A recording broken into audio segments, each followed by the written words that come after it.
What's going on, everybody? Thanks for tuning in to another episode of the California Underground Podcast. I'm your host, Phil, and as always, with me, my trusty co-host, the best and fastest researcher in the West, Camille. And tonight we have a very special guest, Sonja Shaw, who is the president of the Chino Valley Unified School Board. Did I get that correct, Sonja? Absolutely, got it. Excellent. Sonja, welcome to the show tonight. Why don't you take a minute and introduce yourself and tell everybody who you are and what you're doing? Yeah, thank you for having me, first of all. I appreciate you guys. And me, I'm a mom who saw our kids in direct harm, and I decided to do something that I never even imagined because I didn't even know what school board was. And I kind of threw myself in the fight alongside some parents. And now I am the school board president at Chino Valley, and we are definitely trying to make sure we push back on what I call them the political cartel in Sacramento is doing and what they have been doing to our children.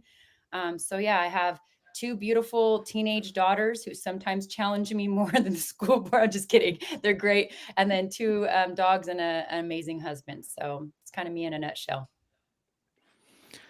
So, let's just jump right into it because we were talking about pre-show about this LA Times profile.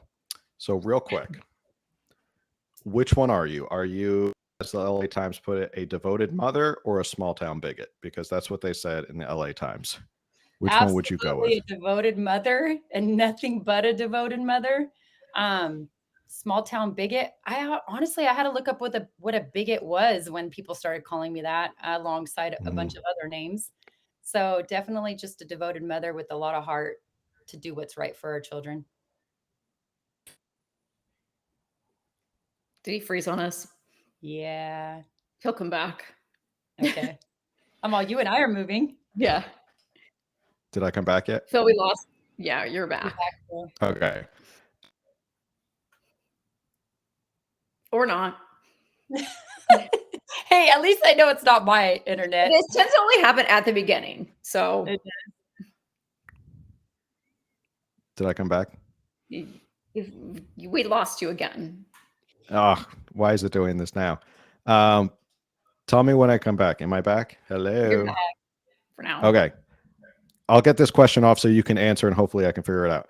You said you had a LA Times article. Go. So a few months ago, I was approached by the person who wrote it, and she said, I would like to do a profile on you. And first I wanted to make sure it was like legit. You know, she was an absolute writer for LA Times. Second, when I did tell some close friends, they're like, what the heck? Why are you doing anything with LA Times? When I said, yeah, I'll do it. I don't care, because my thing is like, regardless of the way the media tries to spin us moms and dads in the fight, I was like, as long as our voice is in there and we get a fair chance, who cares, right? No idea what a profile was, no idea what was going to be made. She gave me a couple examples, which were nowhere near, in my defense, what she wrote about me, but I already knew what I was getting myself into. Let's be real. Did I know it was going to be like that? No. But the funny part is, after she kind of spent a lot of time with me, coming to board meetings, following me to different things that I've been doing with our school district, I actually saw her on social media take a huge hit from people who are, the lovers of LA Times and the followers and the supporters. And New Republic or something came back with an article and pretty much said, we did what you should have done to the person who wrote it, because they were pissed off that she supposedly let me off too easily. And if you actually dig into it, it's really sad you have to be even portrayed as two different, major differently things in an article. And I don't even think what we're doing is controversial or should be, but that's just my opinion. But the very fact that she got heat from the left, and the left is the one that supports the LA Times, actually made my heart kind of hurt for her, because I'm like, well, maybe she was really nice because I don't know. I'm trying to give the benefit of the doubt. Maybe she found we're not these big bad wolves that everyone's making us out to be. That's where my heart's coming from, and I'm like, I feel bad because they're out to do a job, and their job can be dirty, and I'm not supporting any of them by any means, but I always try to give people the benefit of the doubt. At the end of the day, it is what it is. It brought a lot of people, I think, on both sides awareness to some things that were going on. And if I have to be the villain to do the right thing for the kids, oh, well, call me whatever you want. I've been called worse, right? That's the Do way you I feel see like- it. I'm not crying over it. So I had to say, because obviously I've met you in person, you're really nice. You're like a very friendly, down to earth person, but I love, no. I love that because I've watched several of the school board meetings. You're like, to everybody, you're like, order in the room or I will clear the room. And I've done it before, so you know I'll do it again. And you're like, out, like to anybody. Like you're It doesn't not matter. choosing sides. It's like you're being disrespectful, you're being disorderly, out. No, and it's funny you bring that up because in one of our heated board meetings, the people that supported the policy I was bringing forward, there were some of them I literally gave the eyeball, like I was about to say something. And they're like, I'm out, sorry. And they would remove themselves. And I would be like, well, I'm running a public meeting. I'm very fair when it comes to these things, right? And I call order, and we have to have order to make hard decisions, right? I get it. Everybody gets emotional. I was the parent that stood up and probably wasn't orderful, but I was allowed to do that. I make up words, by the way. So sorry when I say orderful. It's something they like to make fun of me too, because they say I'm uneducated, and I'm like, okay, cool. I mean, maybe I'm hope for other kids to know that one day they can grow up and supposedly make a difference for our kids. Who knows? I don't know. But yeah, I do try to make it fair and run an orderly meeting. I've been to meetings that like I have supported the board members of, and I look at the people fighting alongside me who have become really close friends, and I'm like, you'd be kicked out of our meeting. And they're like, yes, we would. I'm all quiet while they do their business. But I guess that's just the mom in me. I don't know. Which I want to bring up. Sorry, Phil. I'm just like taking over. Oh, I'm just kidding. just go for it. Tony, I guess I lost my host privileges because I froze too many times. Sorry, So Bill. I'm just along for the ride now. the California Superintendent of Public Education, is that the correct title? Tony Thurman. He came to your meeting. Yes, he did. Tell us about Imagine that. We finally got his attention. We've been begging him for 3 years prior. Help us with this. Hey, can we help you with this? Can we provide solutions? And then bam, we do something he doesn't like. And the king comes off of his throne to come try to tell us what to do. And, oh, I want to work with you. Oh, you do? Then why didn't you use the last 4 weeks to approach me and try to work on something, right? You came to do something and we all know what you were going to do. And I'm sorry. Like I gave him just like anybody else. While he used our taxpayer dollars, I'm sure I gave him the same opportunity. He got 1 minute. He tried to speak over. I actually, to be quite fair, I did allow him front row seating because, he's a dignitary or whatever, which they don't do that when we go to Sacramento and testify for a bill. Actually, they treat us more like crap than anything. But I also gave him the first speaker card, which you don't have to do. So in all fairness, I gave him a lot, and he sat on his seat disrupting the meeting multiple times before I said what I said. And I'm like, dude, you just can't handle yourself. So I'm going to make it known that you are who you are, and people are going to realize what you are. So yeah, that was interesting. Did you kick him out? I didn't kick him out. Okay. In all fairness, the way he lied about what happened, actually, in my defense and everybody else's defense that he tried to spin and say we're some crazy people, it worked against him because people were like praising me for kicking him out. And I'm like, hold on, I didn't actually kick him out. What I said is you need to have a seat. After I told him the reason, I thanked him for being there, because let's be real, we've been trying to get his attention for many years as parents, right? And then he comes and tries to throw his little, political parts, suave moves in there. And I'm like, but you are the reason why we're in these positions. He is. And I won't back down from that. And I did tell him that in front of everybody, and he tried to demand a point of order. And I said, you're not going to get a point of order in here, and you may have a seat. He didn't want to take a seat. The security guards, which he called armed police officers or whatever he did on TV. I'm glad that he looks at our security guards with that authority, because we do have great security, mind you. And they're very professional. But they approached him and said, you have to have a seat. Little back and forth went between them. And instead of having a seat, he decided to leave and go into one of our classrooms to go spin his media and do his press release. So in all fairness, I technically never kicked him out. But I also wasn't going to sit there and let him dictate our meeting and try to take over and bully us. I mean, how many times have we seen in this past, many years of all of us fighting, these people try to dictate and scare and bully us? just a few weeks prior, we got a threatening letter from him about removing materials from the classroom or the books or whatever. You're going to be fined and this and that and the other. And I'm like, I'm sorry, your tactics are not going to work on everybody. They may have worked in the past, but they're not going to work on us. So yes. So I want to back up a little bit. So we're Yeah. talking a lot about the LA Times, Tony Thurman comes down. Well, let's talk about the meat of like why you're sort of at the center of all this controversy, which is this parental notification policy that is making its way through school boards. And what your role was that, or were you the first one to do this and put this forward, or did you follow somebody, or when how did that start? So very interesting. As a parent, when I actually started getting involved, it was during the shutdown, right? And it was when the kids were, being masked longer than the whole world, and the possibility of COVID vaccines. I can't even talk. The COVID vaccine mandates were coming, and they were talking about those. And that's kind of when I started to get involved. I started to, as other parents, follow these bills in Sacramento, which I come to find out, later when I met Camille, she was already involved in a lot of following those bills in Sacramento. But let's be real, a lot of us parents had no clue. We started following those things. We started attending school board meetings, which in my defense, I didn't even know what I wouldn't say defense, but I didn't even know what a school board meeting was back then. People said, oh, you should go talk to the school board. They'll listen, or they should listen. And we went, and then we found out we actually elect them, which I wasn't really involved at that, level. But then we realized quickly they would blame Sacramento, or they would be part of working with Sacramento. And with following the bills, AB 1314, when I became a school board member and I became the president in January, I was still following bills. And I saw AB 1314 from Assemblyman Bill Aselli.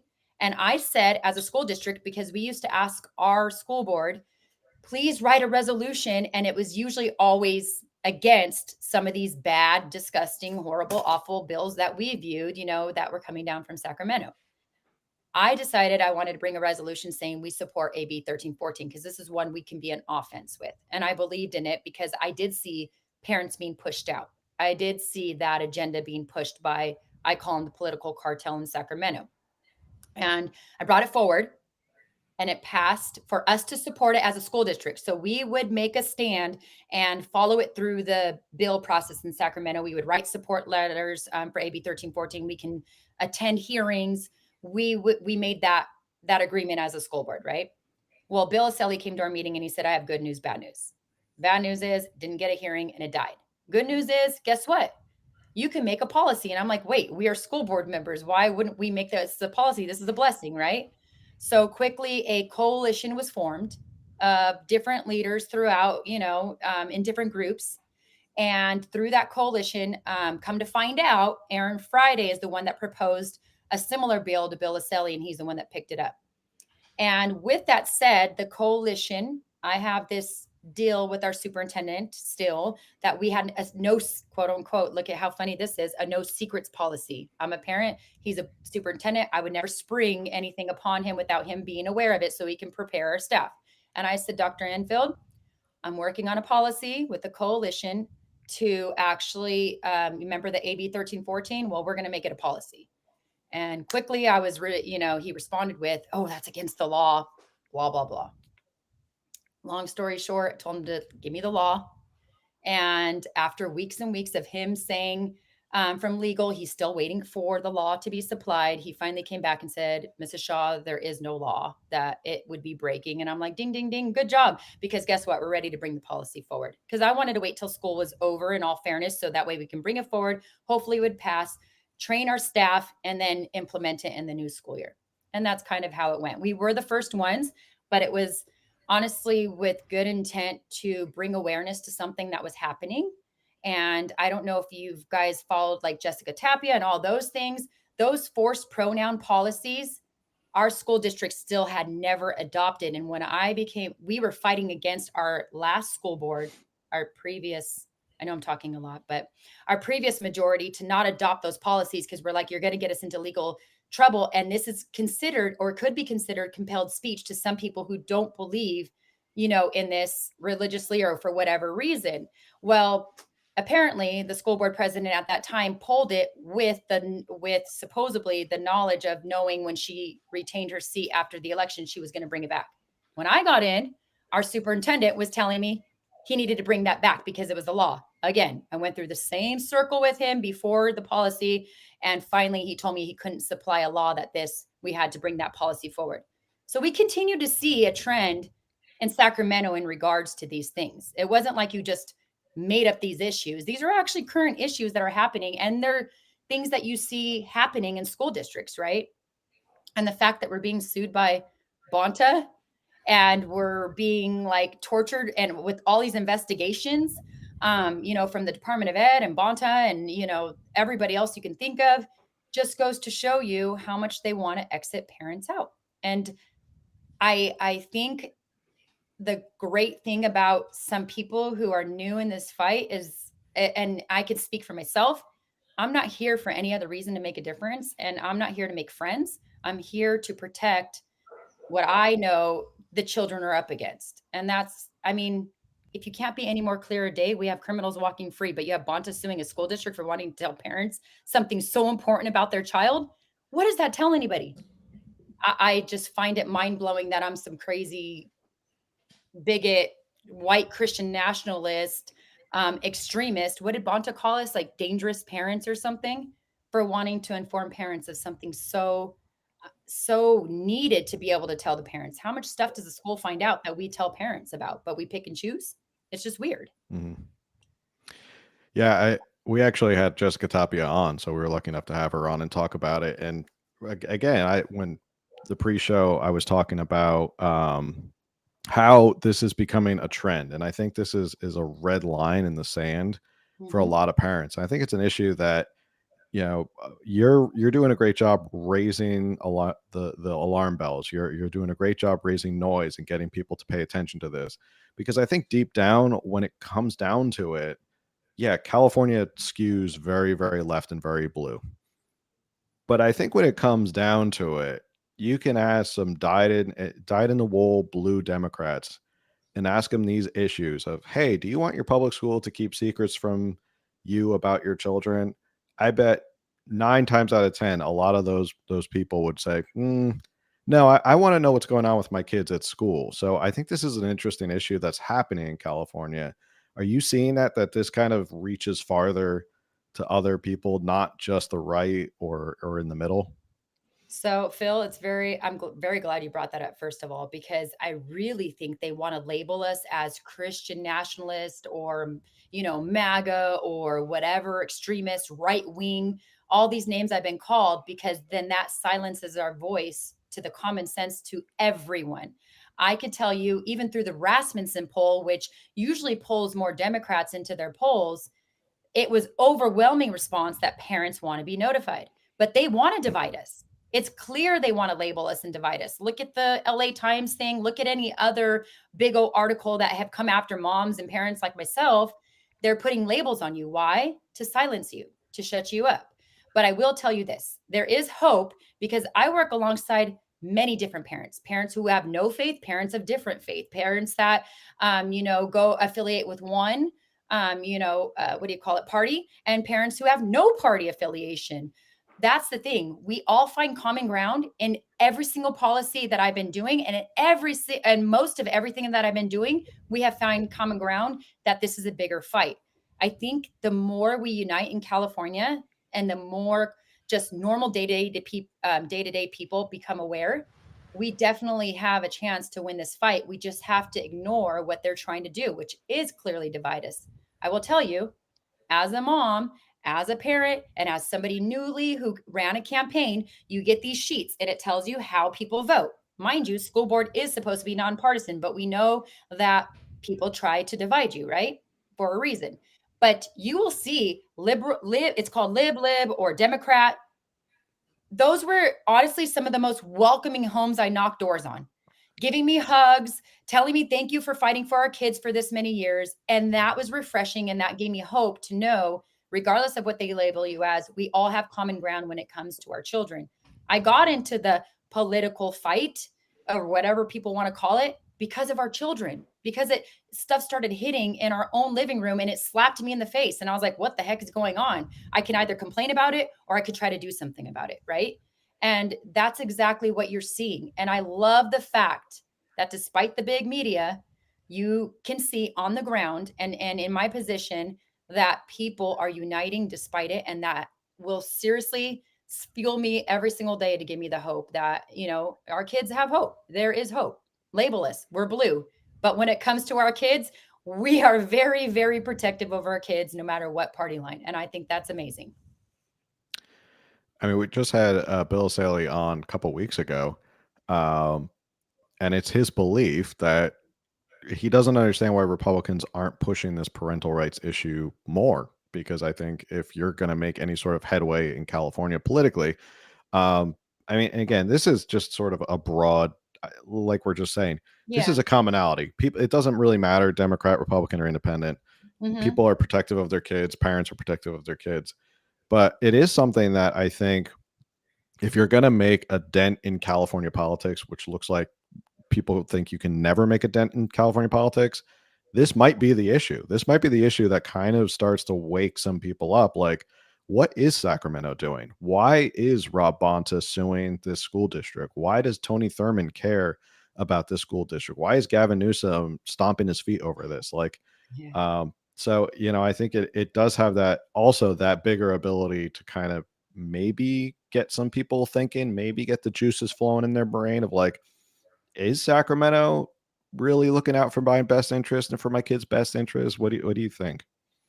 Well, he obviously sees, and he's in a different, this is what I found in my position too. Like as a parent, you see a certain amount of things on the surface. When you get into the fight, when you're inside, even as a board member, I could speak to you this way. You see a whole different world. So if he's saying that because he's seeing some stuff on the inside, then he's probably trying to release some frustration that, hey, why isn't my own brothers up there or sisters up there fighting the good fight for our kids? I don't know. I can't tell you because I'm not up there, but I could say internally, I see the same thing.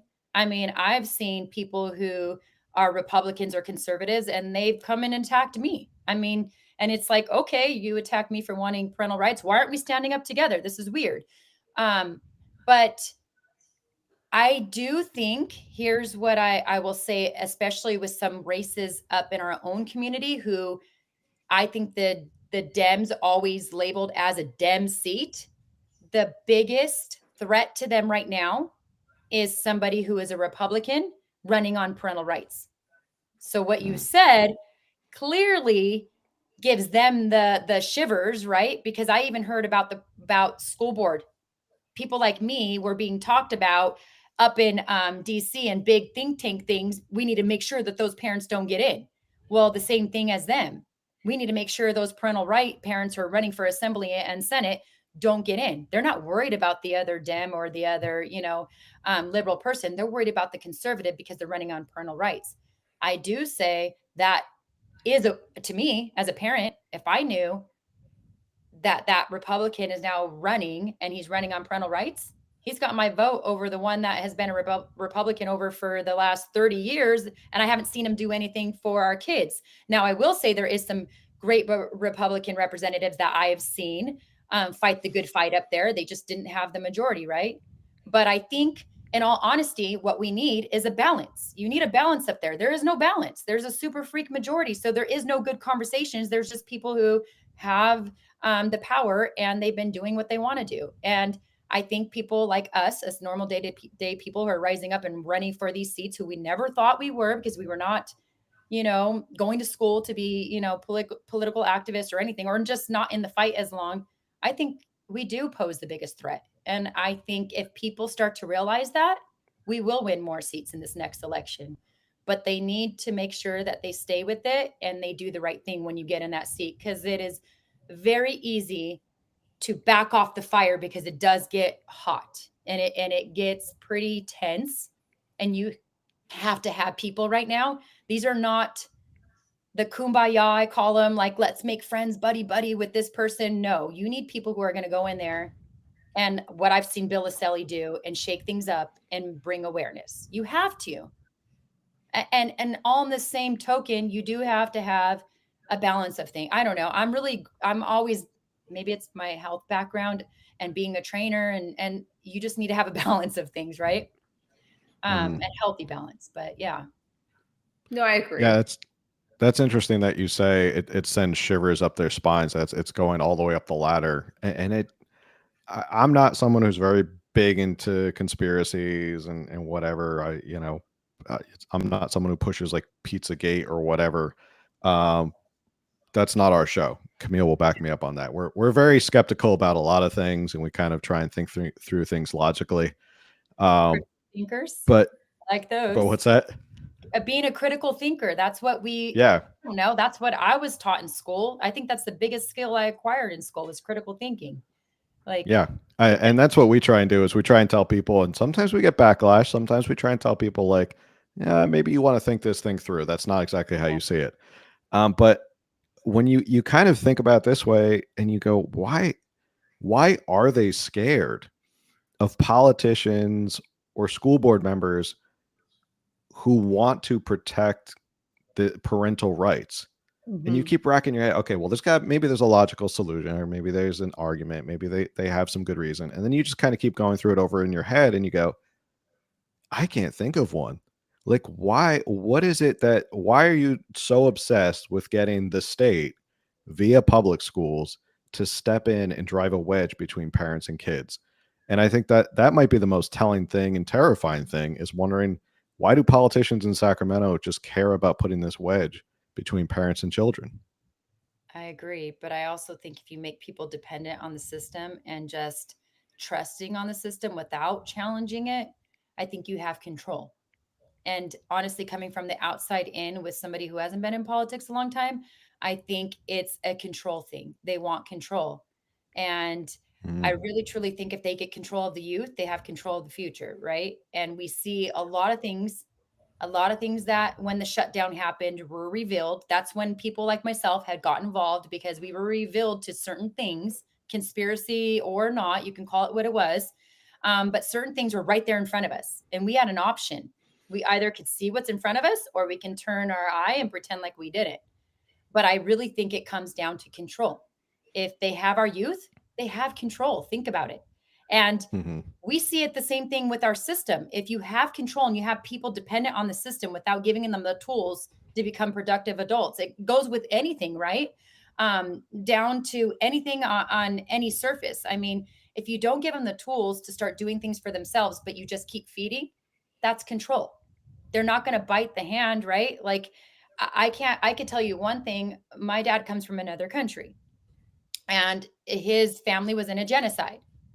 They were being killed. They fought back. His brother was assassin. And maybe I'm saying too much, but my uncle and my dad joined the military for the U.S. Came over. The family came over. Now here's people who fought, right? But then they come over to the U.S. and my dad is hush hush, don't say anything, Sonja. Right? You don't want to cause noise. You don't want them to do this. And I'm like, no, you have to, Dad. You don't need to give them control. You're coming from another situation, which I'm very proud of you. But at the same token, we don't need to give him that kind of control.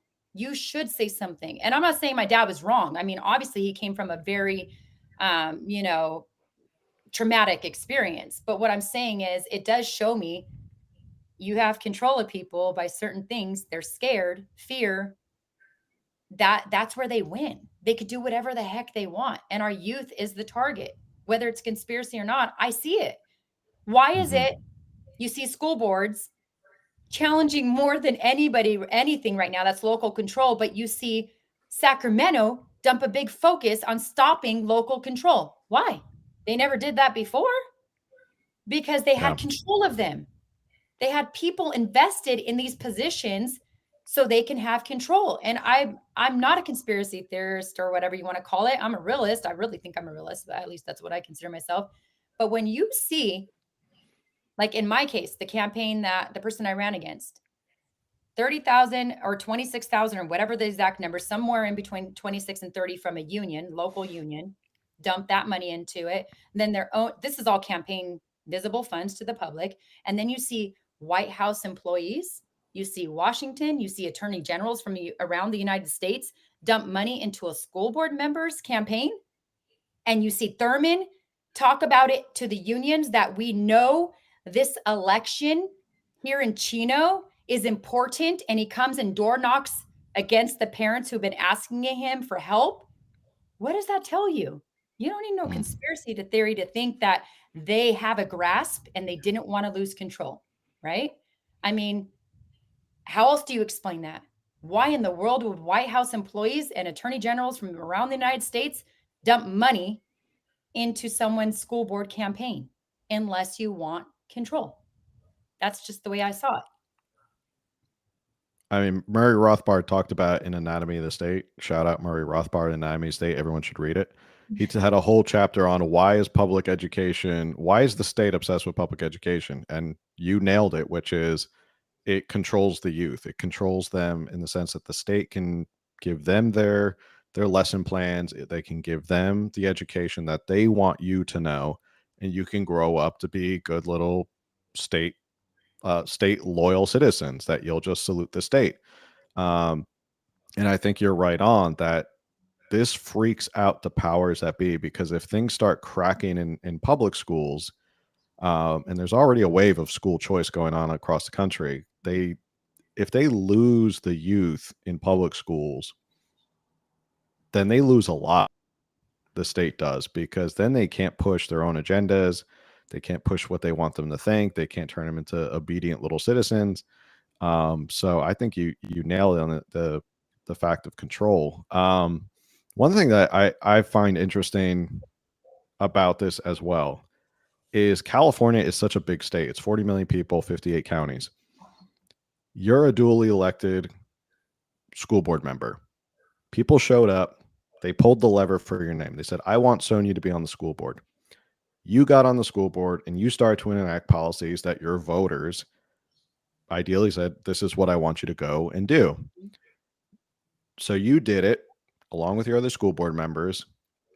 And now you have Sacramento coming down and saying, nope, you can't do that. We're going to step all over you. We're going to sue you. We're going to use the entire power of Sacramento and the attorney general's office. And we're just going to try and smother you. To me, that's terrifying, because then what's the point? Why do we have a representative local government?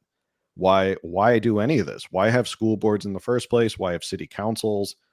If Sacramento wants to control everything, then they're just going to control everything. So I think that's more of a knock on representative government, and that's scary to me. That does anybody really have power to kind of step up in local politics, right?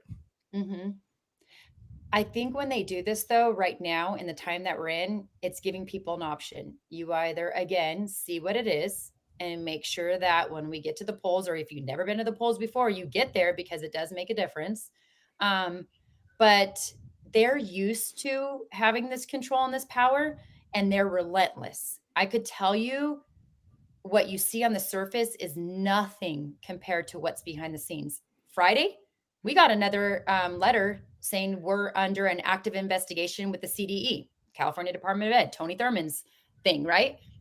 They're citing an ed code, a couple ed codes that literally, if you look them up, they say they have a right to investigate us, right? Well, why are you investigating us? Because we enforced a policy that we passed back in June. That wasn't this policy, it was another policy, and they're upset about it. Okay, but what are you claiming? Are you claiming like we're discriminating, hate? What? So technically, the letter, if you look at it too, it just looks like it's going to be a long process. It's going to be a long investigation. And again, what are they doing? What are they doing? Trying to scare us, trying to tie us up. And honestly, I think they have been used to becoming this political machine, pushing, a leftist agenda, and they're pissed that someone's challenging it. And we have a majority of our school board that is going along with challenging it and standing strong. But I will tell you, it is not easy to stand in the gap when it comes to this. But I also, again, will find hope, because when they do these kinds of things, it's up to us to be transparent and give exposure to the community. And I think that's where people have an opportunity, right? Because if you really truly saw all the investigations, the audits that were being put through, no district wants that. But also, Why? Because we put through common sense policies. We didn't do anything.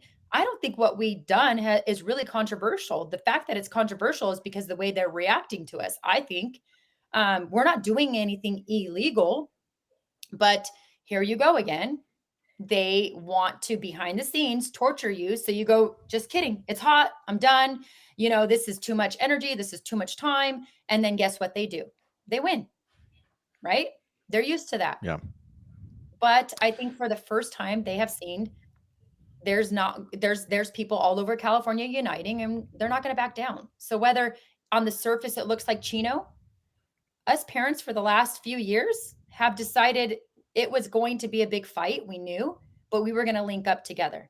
And that's what we did. It was beautiful the way it happened, but I also now see it was necessary, right? We knew as parents before I became an elected official and the leader of a local, grassroots organization, we weren't going to be anything if it was just Chino. We were going to be something if we were linking up all throughout California and bringing common sense knowledge and awareness to what we were fighting against. Can you just say that one part again, that going to the polls does matter in local elections? Because I feel like we have a lot Okay. of followers who will tell us that doesn't matter. Absolutely does. Look, I told you, if you put money together, they spent over 150,000. They were running Fox 11 news commercials, mailers every single day. They were an incumbent. They were the president of the board. Most people still did not know on the surface what we were fighting for because most people, let's be real, did not totally get involved. And I understand that. People are busy. They have a life. They're trying to make sure they get food on the table with the rising cost of food and stuff. And, balancing if you're going to have a job today or tomorrow or the economy is going to shut down. I totally understand that. But I think in elections, especially locally, you can make a difference. And I get people say, and you've seen nasty things happen and cheating happening. But if we just lay down and do nothing and not even try, you just pretty much surrendered. You gave the knee. But if you at least try, guess what? You can also bring awareness to the cheating, right? Get involved. Have another parent go watch them count the votes. Like, we have to get involved. You hear all the time, our party line's broken. Our party's this, our party's doing that. Well, then you know what? Go run for those positions. Go be a delegate. Go be this. To me, I'm like, put yourself in there or don't say anything or support the ones that are willing to go do the work, right? Because definitely you have your fighters and you have your supporters, and you definitely need both to win the fight. You do. A good boxer isn't going to get in the ring without being trained, having people who are going to clean up the wounds. You have everything in place. Support the people willing to fight, get to the polls, go vote. At least you could say at the end of the day, we tried everything. They cheat, then you expose it. Be part of it, right? You cannot let them win. That's what they want. They want us to be and feel defeated. What they're doing to us locally, they want us to feel defeated. They want us to say, psych, just kidding, we're done. No, fight them. And especially with local politics, I say this a lot and I'll say it forever. It matters. Local politics matters. And especially after COVID, everyone should realize local politics matters. It probably inspired a lot of people to get involved in school board, but look at the impact you have had as a school board member. Do people realize that just as a school board member, you've made this huge impact? You've started this conversation. You've started this debate over what parental rights should be in schools. So just getting that one person in elected office in local politics can change so much stuff. So I think that message and that lesson needs to be screamed from the top of rooftops, to be like, yeah, get local politicians, get the grassroots in there. You can start changing things at the grassroots in the local level, right? I absolutely agree with you. And I really think in my heart of hearts, seeing, especially with all the amazing parents, grandparents, people who have no kids that just believe in and supporting our family and the family unit, you see people who may not be the voice, but they're great at emails. They're great at editing. They're great at social media. I really, in my heart, Phil and Camille, hey, that sounds actually really good, Phil and Camille. I don't know if you guys did that on purpose, but I really feel in my heart. We changed our names. I really feel in my heart, everybody can help. You may have your loud voice, or you may have your good people that are strategically smart behind the scenes, but everybody can do something. And like you just said too, if it's just showing up to the polls and making sure that you voted for the person that you think is the right person for the local elections, I really, in my heart, think that's where we're going to win things. And then we move up from there with our assembly and Senate seats. We're just going to have to find some really good people that are day-to-day people willing to fight the good fight to get into those. And I'm not saying some of our great elected officials that are conservative and Republican have fought the good fight. They need help, right? Some of Hmm. them really just need some help up there, and we need to be able to make sure we do our part to get the people up there. I do have to say this: we have to stop the infighting. It's good to have healthy conversations, but to destroy and pull down your own, I think unless you're going to throw yourself in the fight, you're never ever going to see everything the person in that position is up against. And I think that's where the other side will always win because they're willing to back up a darn cockroach and get behind that person. But we're all worried about, oh, Sonia wore the wrong clothes today. And I'm just using that as an example on the surface, but it's like, no, stop, guys. Like get in there. Let's work together and let's not take our focus off the bigger picture. In this case, Hmm. I think parental rights and our children is somewhere where we can win and get some people up in Sacramento to balance things out, right? Let's do it. Let's get the help up there. Let's start having people bring common sense policies instead of always being in defense because I think we're at that point where we definitely are in the start of offense. I really believe in my heart. It's just we have to get past that point and know that we can win. And I think once we do that and we empower the day-to-day people who just care and they are going to sit here in California and fight the good fight. I don't know. I still am very hopeful. My family's still here, obviously. Um, and it's not saying it's not easy. I mean, we all see what happens. I will tell you this. 2 days ago, my kids are being videotaped and recorded at the supermarket. Now, if anybody have seen me in action, I'm a mama bear. I'm very protective of not just my children, but other children. It took everything in me to do the right thing and just first of all, I told my kids turn around so she could just get your back. And second of all, I'm like, the cashier's looking at me like, am I just seeing this? And I said, yeah. And I said it very loudly as I'm waiting for something to be priced, right? It was a thing of chicken. And she's still taking pictures of my kids, not even of me. And I'm over here like, what the frick is wrong with people? Like now you're coming after my kids? Weird. Hmm. But it also is a reminder of who they want. They don't want me. They just want to take me down because what do they want? The freaking kids to begin with. I'm like, hello.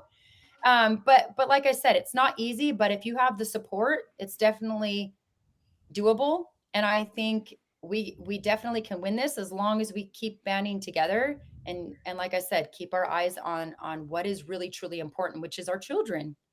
And I think keeping families together, whatever that may be, if it's a single mom, single dad, whatever it may be, a full family with a mom and a father or grandparents taking care of the kids. I also see an attack on the family unit. And I see that from Sacramento. I mean, look at AB 665. They're trying to tear apart families there, right?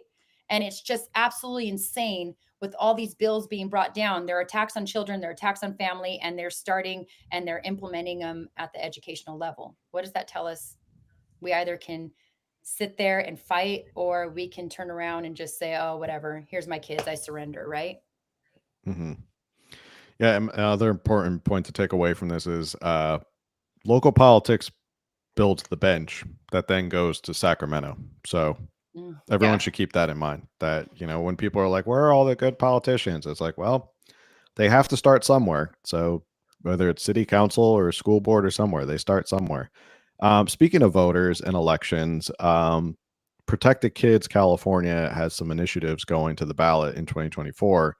Um, w- any thoughts on that or support, or what's your take on that? Absolutely support. The Aaron Friday has poured her heart into this fight.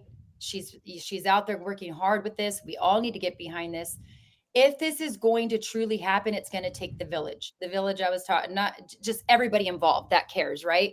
Because you can solve a lot of these issues by showing them, okay, silence us locally. But we, the people in California, are going to link together. We're going to stand out there and put signatures. We're going to take some sacrifices and put some money towards this good fight, right? And we're going to protect our children These 3 initiatives are things that, I ended up running on in my campaign with protecting the kids. I ended up facing some of these things here in the last few months. Our school board has faced it. Our school district has faced it. The school board members I am are facing the heat, and the other school board members across California that passed this are facing. But once and for all, if they want to tie us up and take us to court and Bonta wants to sue us, let it be loud and clear that we're going to get behind these initiatives, put them on the ballot, and prayerfully pass them and put them into law ourselves and show Sacramento, you want to shut us up, then we're going to continue to find a way. Because that's what I always say, find a way, right? Working with law, and I've only been, working in situations where there's law in regards to the policy lately. I've seen what they do. They find the gray, they work with the gray, and they push it. Okay, let's beat them at their own game. They've already told us. We've watched what they've done. And if we can't, like ballot harvesting, right? I'm not in favor of it, but because it's a law, let's take it and beat them at their own game. Why not? Until they make it illegal, because we beat them and they're pissed. I really think we have an opportunity to show them we're going to beat you at your own game. And Protect Kids California is absolutely people with heart in this fight who fought the good fight and are continuing to fight the good fight that we need to support. We need to get out there. We need to have all these parents that have been involved in the last few years gather the signatures and get what we need to get done and send Sacramento the message. You want to silence us? Try it, but not on our watch for our children. And just for clarification, what are those initiatives addressing? So parental notification is one, protecting girls' sports is another. And the third one, I don't know why I just drew a blank, but it was pretty much with whatever aligned with the policy, like when it comes to, mutilation. Sorry, I don't know why I drew a blank. Making sure, because Newsom declared us as a sanctuary state, and we're going to say until the child is now an adult at 18, we will not allow, all these surgeries and medications to be allowed near the child. So it's those 3 things. I don't think that those should be controversial. Letting parents know, making sure kids are not, having nasty surgeries that are life altering performed on them when they are children and they can't make that decision done, or taking medication. I think that's common sense, and protecting girls in sports. I mean, we see with Riley Gaines and we see with Sophia Laurie, her story. We see how they want to silence all these female athletes. I'm a mother of 2 female athletes. I've told my kids, if you are on the field and you're supposed to be playing girls and a guy gets on the field, you take a stand. I know you work hard. I see the blood, sweat, and tears, but you also stand up for what you believe in. And it's really sad that our females are facing this. And the way that they're spinning it is hate, hate, hate. Well, I think you're hating on our female athletes. Where's the protection for them? You see girls getting knocked out, concussions, their college, opportunities being robbed from them. I'm sorry. I've stood firm on that fight, even when I was a school board member and the Title IX stuff came up, I think about a year ago when Biden was proposing the changes, back, I think it was a year ago.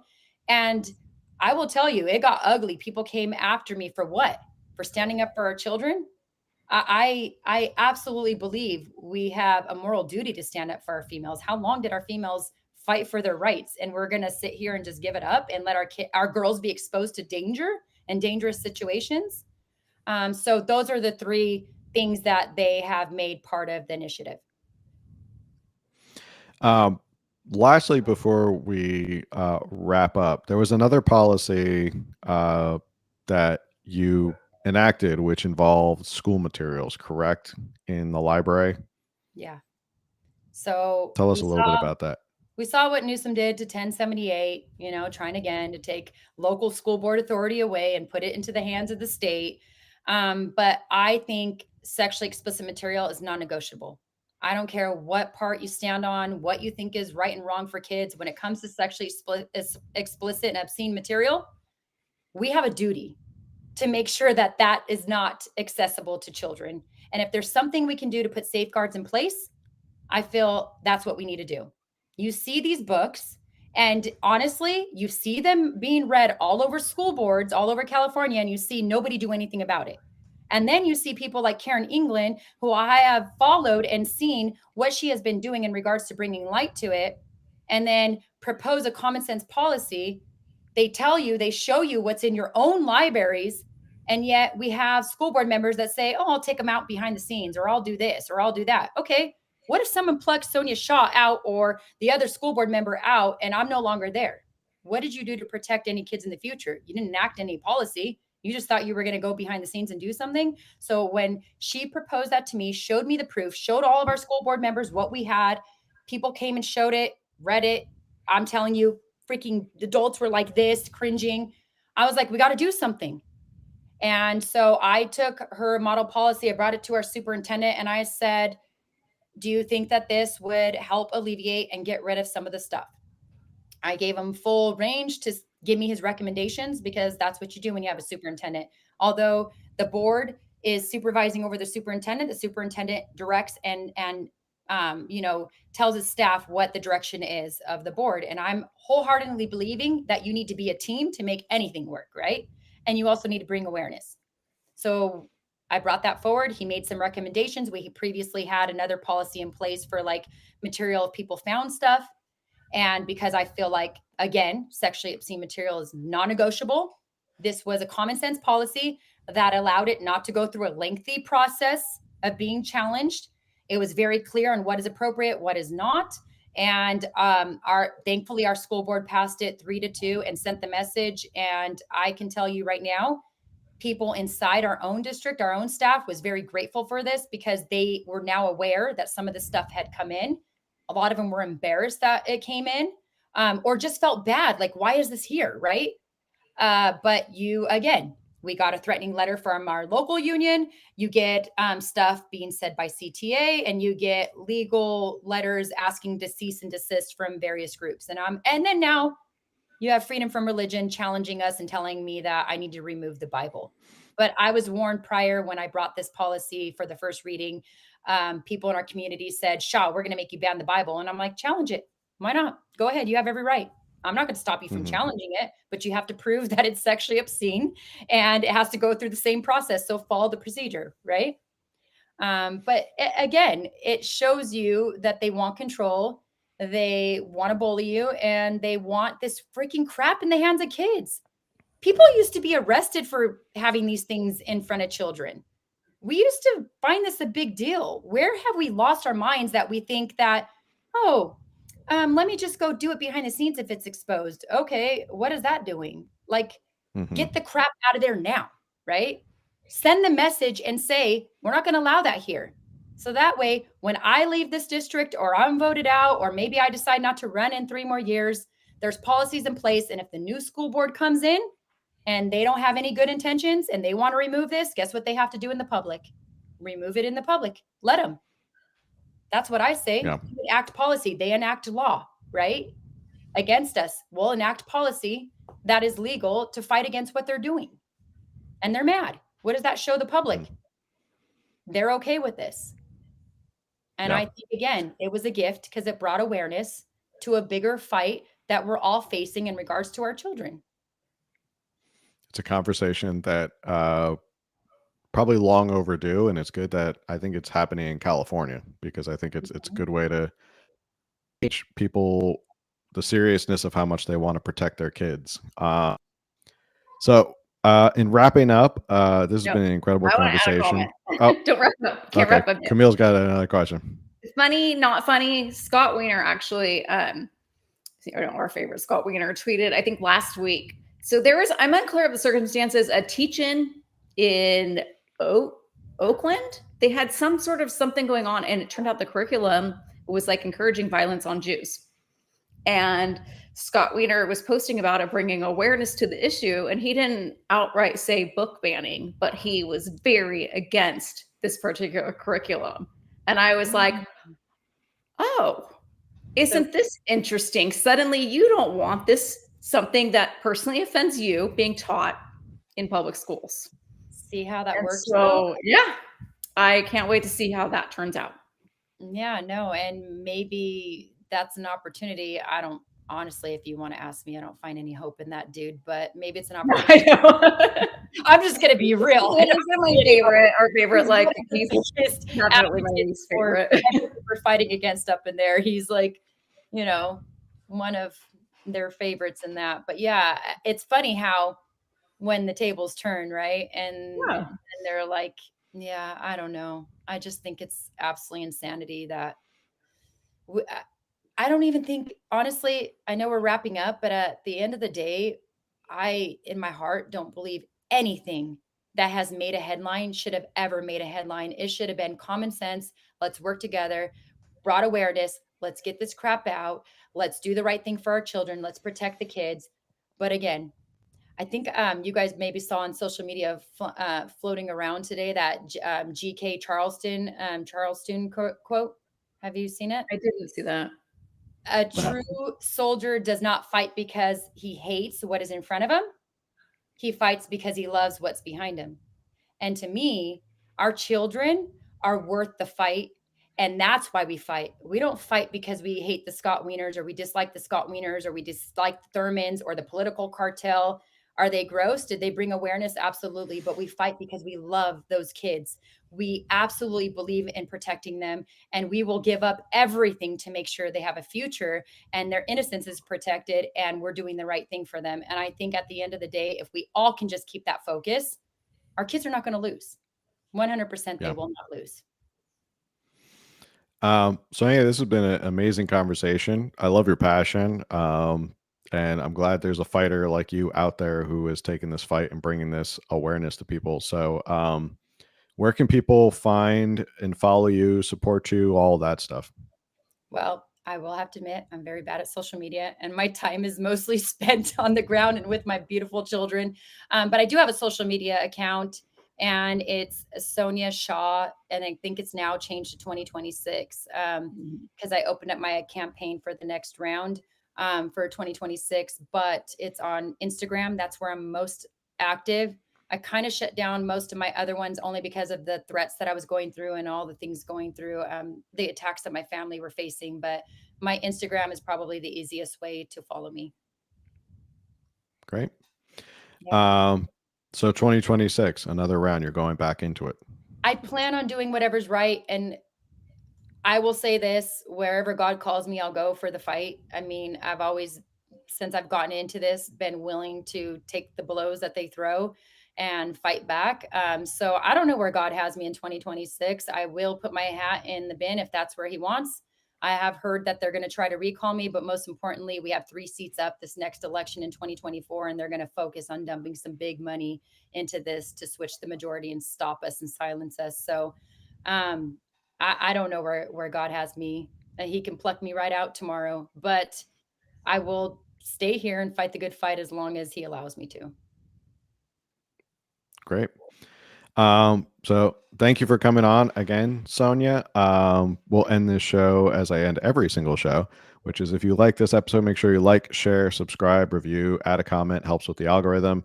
And the best way to support this show is to, and the best way that's free is to share it with a friend. In this case, share it with parents who have kids in public schools. That's probably the most important, so they know about this. Yeah, that's basically it. So we'll see you on the next one. Have a good Awesome. night, everybody. Thank you for having me.